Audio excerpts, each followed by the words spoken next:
এবারে মিশ্রণটি আমি ঢেলে দিচ্ছি। পুরো মিশ্রণটা ঢালবো,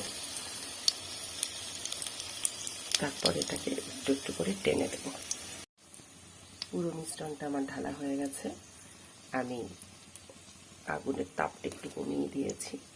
এবার একটু একটু করে এভাবে নেড়ে নেড়ে দেব, এভাবে ছড়িয়ে দেব। খুব চটজলদি এটা বানানো যায়, সকলেই এটা পছন্দ করে। খুব স্বাস্থ্যকর খাবার এটা। স্কুলে বাচ্চাদের টিফিন বা নিজেদের খাওয়ার জন্য, বড়দের খাবার জন্য এটা খুব সুস্বাদু, খুব চটজলদি হয়। হাতের কাছে সব কটা জিনিসই মোটামুটি থাকে। আরেকটা জিনিস, এর মধ্যে আপনারা চাইলে গাজর দিতে পারেন, মটরশুঁটি দিতে পারেন, যে যেরকম পছন্দ করেন বা যেরকম থাকবে। বিনস দিতে পারেন, একটু ছোট ছোট করে কেটে সবটাই এর মধ্যে মিশিয়ে দিতে পারবেন।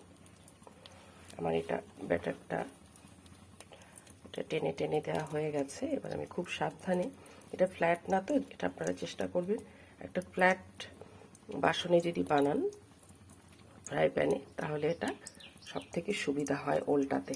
আমার এটা উল্টাতে বেশ ঝামেলা হবে,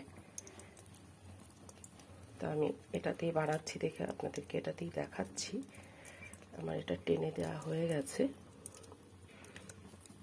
এবারে আমি এটাকে একটু পরে উল্টে দেব।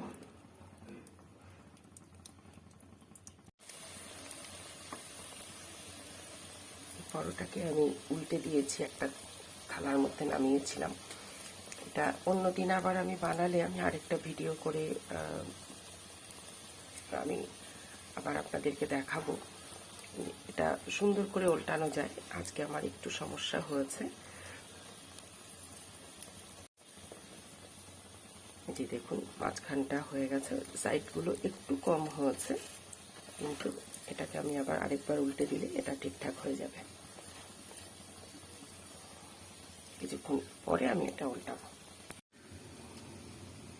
এই যে পরোটাটা এরকম হয়েছে, আমি একটু ভেঙে গেছে দেখে সাইডটাকে আলাদা করে রাখলাম। একটু এরকম ছোট সাইজের করলে সব থেকে ভালো হয়। এই যে একদম এরকম একটা সাইজের করলে বা একটা ফ্ল্যাট পাত্রে করলে এটা সব থেকে সুন্দর হয়। আর বাকিটা আমার একটু ভেঙে গেছে। এরকমভাবে আপনারা বানিয়ে দেখতে পারেন, খুব ভালো লাগবে বলে আমার মনে হয়। আর যদি ভালো লেগে থাকে তাহলে অবশ্যই বানিয়ে খেয়ে তারপরে কমেন্ট করে জানাবেন।